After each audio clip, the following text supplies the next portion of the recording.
राजस्थान की, समझ रहे मेरी भाषा।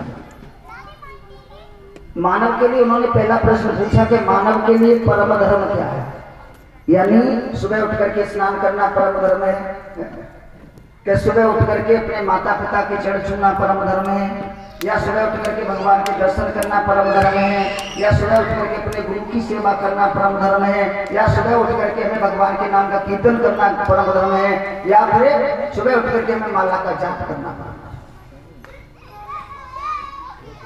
उन्होंने पूछा कि मानव के लिए परम धर्म क्या है, यानी मानव को क्या करना चाहिए।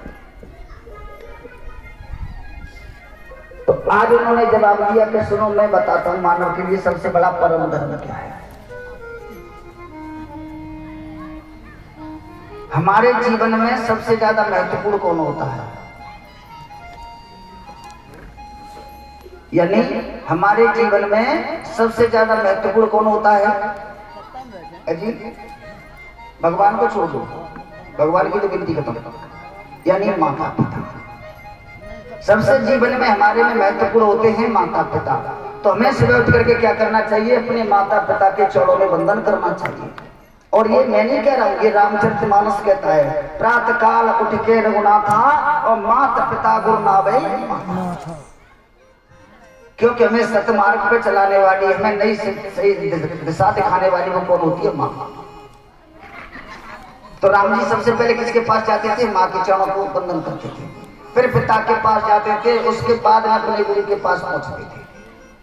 तो कहा कि मानव के लिए सबसे बड़ा परम धर्म है अपने माता पिता की सेवा। क्यों कि हमें संसार में लाने वाले वो हमारी माता पिता है और कोई नहीं है। और माता पिता की जिसने सेवा कर ली तो प्यारे उसने चारों धाम की यात्रा कर ली, चारों धाम की यात्रा कर ली। लेकिन वो समय की बात है ना कि प्रातः काल उठ के रघुनाथा और माता पिता गुरु नावे माथा। और अज कले की रीत का मालूम है, प्रातः काल उठ के मेरे भ्राता और चाय का प्याला हाथ में आता करना था। जब तक चाय नहीं पहुंच जाएगी और चाय की खुशबू ही बच्चा के नाक में पहुंच जाएगी तब जा करके कहेगा मम्मी सुबह है वो। तो कहा कि मानव के लिए सबसे बड़ा परम धर्म यह है कि माँ बाप की सेवा। अगर माँ बाप नहीं है तो अपने परम पिता की सेवा करें, यानी ठाकुर जी की सेवा। और ये सत्य नहीं है, सत्य है। जब देवताओं में बढ़ चढ़ पड़ गया, एक बार देवताओं में बढ़ चढ़ पड़ गया, आप सही में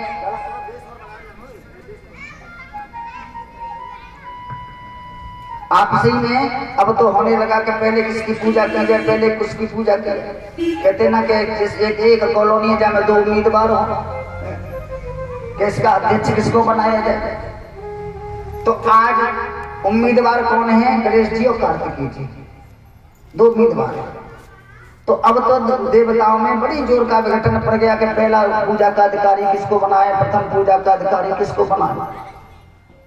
तो एक स्पर्धा रख दी। स्पर्धा का मतलब यह है कंपटीशन।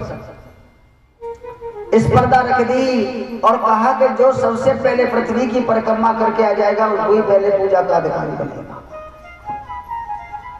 क्या कह दिया को जो सबसे पहले पूजा यानी पृथ्वी की परिक्रमा करके आ जाएगा वही पूजा का पहले अधिकारी बनेगा। तो अब बताओ गणेश जी का वाहन क्या है, चूहा, और कार्तिकेय का मोर। तो अब जो था मोर तेज चलेगा कि चूहा तेज चलेगा? बेचारा चूहा फुल स्पीड में भी चलेगा, और बढ़िया फुल स्पीड में भी चलेगा तो सवेरे से शाम तक मुश्किल से भगवान टाकी पहुंचे। और मोर की क्या वो तो पंख फैलाए, हेलीकॉप्टर इतनी उड़ जाएगा। अब तो दोनों तैयार हो गए उम्मीदवार। गणेश जी से कहा कि तुम तैयार हो? गणेश जी बोले हम तो बहुत दिना के तैयार हैं। कार्तिकेय जी से कहा तुम तैयार हो? बोले हम तैयार हैं। वो दोनों तैयार हो गए। लेकिन अब देवताओं ने कहा कि सुनो, जो पहले पृथ्वी की परिक्रमा करके आ जाएगा वही पूजा का अधिकारी बनेगा।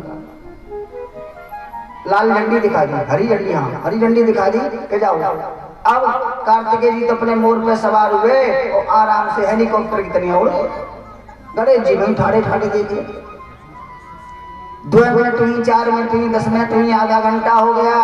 अब तो देवता कहने लगे कि गणेश जी क्या कर रहे हो, तुम रह जाओगे, कार्तिकेय पहले परिक्रमा करके आ जाएंगे। गणेश जी कहने लगे रुको तो जाओ, पहले सोच लेते हो। आज गणेश जी ने चूहा सिखा के चल रहे, हम भी चलते परिक्रमा लगाने। चूहे के साथ में चल दिए और हाथ जोड़ करके कैलाश पर्वत की परिक्रमा कर दी। किसकी परिक्रमा कर दी? कैलाश पर्वत की परिक्रमा कर दी। और परिक्रमा करने के बाद में आज भगवान गणेश भगवान भोलेनाथ के चरणों में प्रणाम किया और मेरी गौरी मैया के चरणों में प्रणाम किया, यानी माता को प्रणाम किया और पिता को प्रणाम किया, हाथ जोड़ के खड़े हो गए। अब तो देवता कहने लगे अरे गणेश जी तुम गए नहीं, कार्तिकेय लौट के आ जाएंगे, तुम रह जाओगे। गणेश जी कहने लगे कि सुनो तुम यही तो नहीं जानते हो, क्योंकि मेरी माँ पृथ्वी का रूप है, पिता मेरा आकाश का रूप है, मेरा संसार इन्हीं से पैदा हुआ है। मेरे इसी माँ ने मुझे जन्म दिया तो मेरे लिए यही मेरा संसार है। मैं तो अपने संसार की परिक्रमा करके आ गया, मुझे उस पृथ्वी की जरूरत नहीं है। देवता कहने लगे कि तुम ही पहले पूजा के अधिकारी हो। इसीलिए प्यारे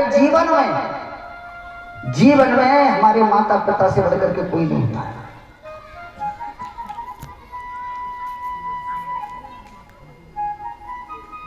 और कहा मैंने कि हमारा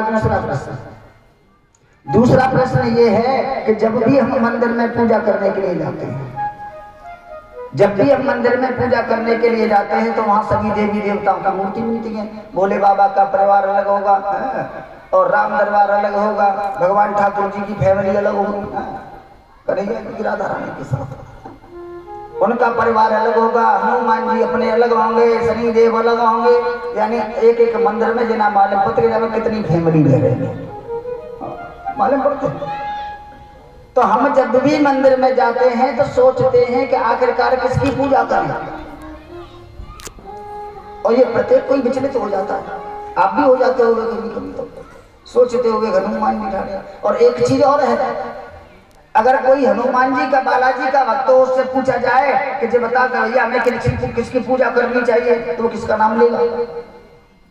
भैया हनुमान जी से बढ़िया कोई नहीं है, अर्जेंट व्यवस्था है सुनने वाले। और भगवान शिव का भक्त हो उससे पूछो वो किसका नाम लेगा? वो शिव जी का लेगा। अगर कोई राम जी का भक्त हो वो राम जी का लेगा, और जो राधा रानी कन्हैया का भक्त हो वो कन्हैया राधा रानी का नाम लेगा। लेकिन हम बड़े चक्कर में पड़ जाते हैं हमें किसकी पूजा करनी चाहिए।